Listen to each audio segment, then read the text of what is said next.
Pull out your hose and grab your can. We're about to integrate another Pest Geek podcast. Hi, everybody. Frank Hernandez here, and welcome to the Pest Geek podcast, bringing you the latest information on pests, products, and politics from today's leading industry sources to help you start, manage, and grow your pest control business.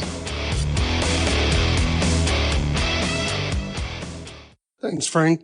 Stephen Vantassel here, wildlife control consultant, bringing in another episode of Living the Wildlife. Today's topic is going to be on an interesting question, and that is, do pigeon droppings damage limestone buildings? You may say, well, of course they do. It's not quite that simple, at least as far as the researchers were concerned.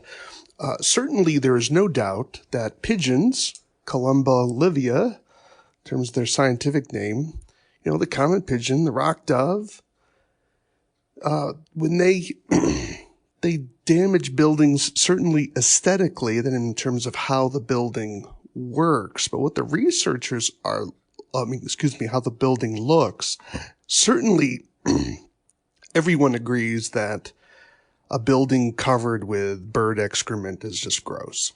And of course, we haven't even talked about any potential disease issues. And then, of course, the allergens are associated with bird droppings.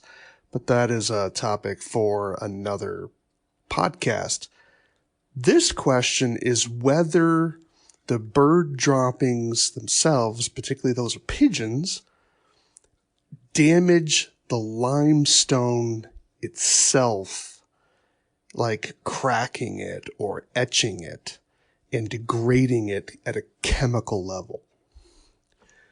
That has been the question. You may say, well, sure it will. Well, it's not quite that simple, because some researchers earlier believed that pigeon droppings actually had a minimal impact on limestone buildings. So why are we focusing on limestone? Well, the reason is a lot of historical buildings, particularly in Europe, were constructed where the facade of the building was created with limestone. Limestone has the ability of being easily carved, and it's gorgeous. If you've seen, if you've been to Europe, or even if you've been to the eastern part of the U.S., some of those buildings, some of those older structures in the heyday of America, in terms of where there was a lot of money flying around, where you had craftsmen who were able to carve these things. They would build these structures and then overlay them with limestone, and they would be beautiful. They'd be this gleaming white. And of course, if you ever go to a cemetery, the older cemeteries, you will notice a lot of limestone tombstones that are beginning to degrade over time. And this is when you talk about things like acid rain and perhaps smog. And so when you look at these structures over in Europe, the researchers believed that the pigeons, if they were doing anything, the damage was minimal. That the source of damaging chemicals could have come from the rain, like things like acid rain, or the pollution, or something else. Well, these researchers, and I'll give you their names here, because this study was done in Spain, so hopefully I'm pronouncing their names right. So the authors are Miguel Gomez Harris and David Benavente, Monica Alvarez de Borrego, and Rafael Fort. These individuals, these researchers, published an article entitled "Soluble Salt Minerals from Pigeon Droppings as Potential Contributors to the Decay of Stone-Based Cultural Heritage," published in the European Journal of Mineralogy, 2004, volume 16, pages 505 through 509. Now you may say, well, what is cultural heritage? Well, cultural heritage are I'm understanding this correctly, are what we would call historic buildings. So when you look at the UN has established various cities, a lot of them in Europe are called locations of cultural heritage. These are parts of the world that have historic architectural value, that they're just simply, you're not going to be able to reproduce that. These were things done in the past, and they're historic, and they're beautiful, and they took a lot of money to build. And so this was part of the reason when you look at these cultural heritage sites that when ISIS was in Syria and Western Iraq, they were destroying sites that were part of cultural heritage because they would be digging up archaeological sites and looting them and then blowing up various elements of these sites as well. So that was destroying cultural heritage. Well, these places in Europe are also called cultural heritage, and a lot of them are made or have facades of limestone, as I said, because it's easy to work with, and it's absolutely beautiful when it's created. All right, so let's kind of delve into this study a little bit more. What these individuals did is they went to a particular structure, I believe this was in Madrid, Spain, and they basically sampled pigeon droppings that had accumulations of almost a foot. And so that's where they took their sample. They were very careful to state that their sample came from a part of the droppings areas that were not exposed to rain. So these were probably covered areas where pigeons were just defecating for an extended period of time, obviously, that it got to a 12-inch area. And so they were careful to make their selections that included both dry and fresh droppings in their samples. And they collected enough because they basically wanted to perform 2 different tests. And I'm not going to bore you with a lot of the details of what they did with these tests, but basically what they were looking for was they wanted to know what kind of salts were present in the droppings.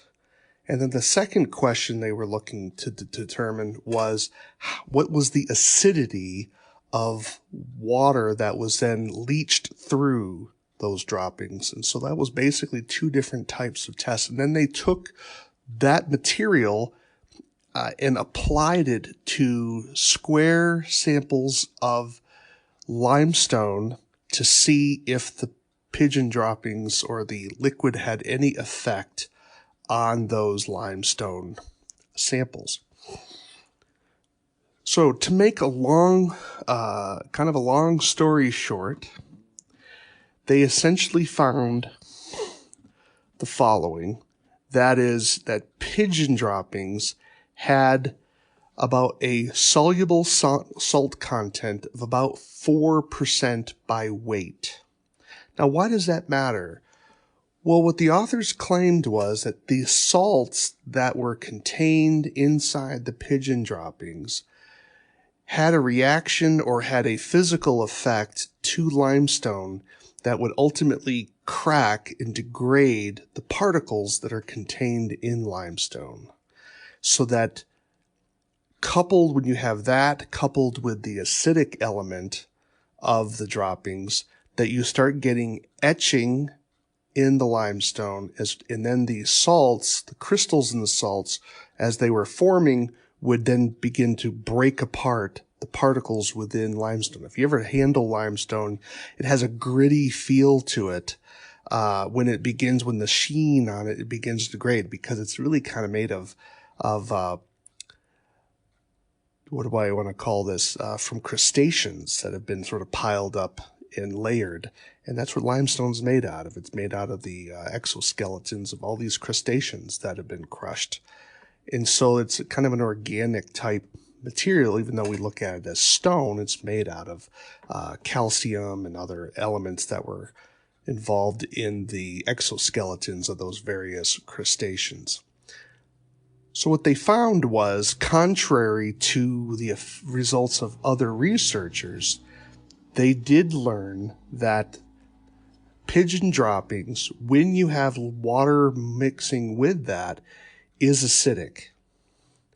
And the salts can degrade that material. So what does that mean for you as a wildlife control operator? When you were talking with a client who has a limestone facade, you should be able to let them know, saying, sir, understand that over time, as these droppings begin to accumulate and rain is mixing with them, this is going to degrade the facade of your structure at a faster rate than would ordinarily happen.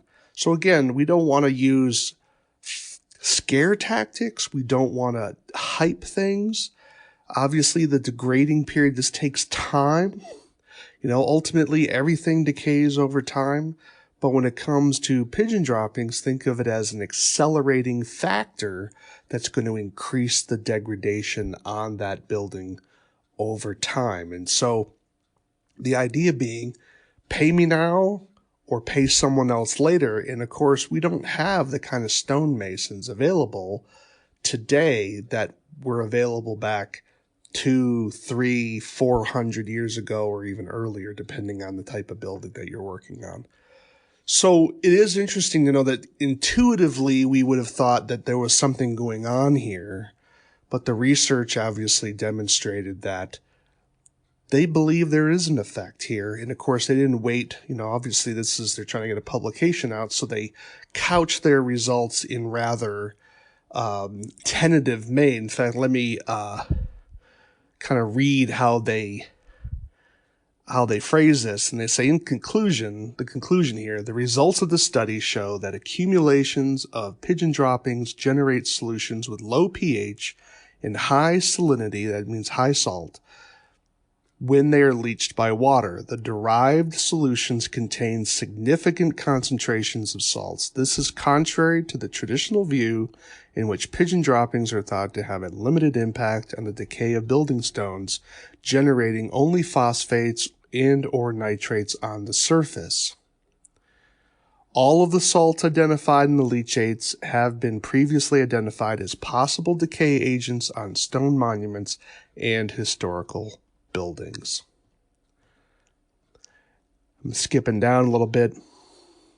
On the contrary, this paper confirms that pigeon droppings are a potential source of a wide range of salts and should therefore be considered not only in terms of the substantial visual disamenity, meaning the excrement looks terrible, they cause, but also as a possibly important factor in long-term decay of stone that could result from salt crystallization.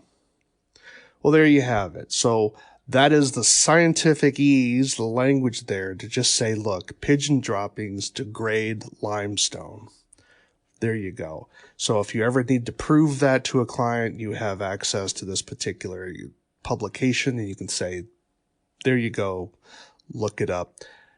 Kind of arcane, but again, I've been asked to be geeky. This is the Pest Geek podcast, so these are things you're not ordinarily going to know on your own unless you're reading this type of literature, so that understand that intuitively you should realize that pigeon droppings are degrading limestone. Now you know that there's a scientific basis that says, yeah, they're degrading limestone, and maybe that'll help you tip that client over into selling that perhaps they do need to do a pigeon exclusion on that structure to help that building last longer.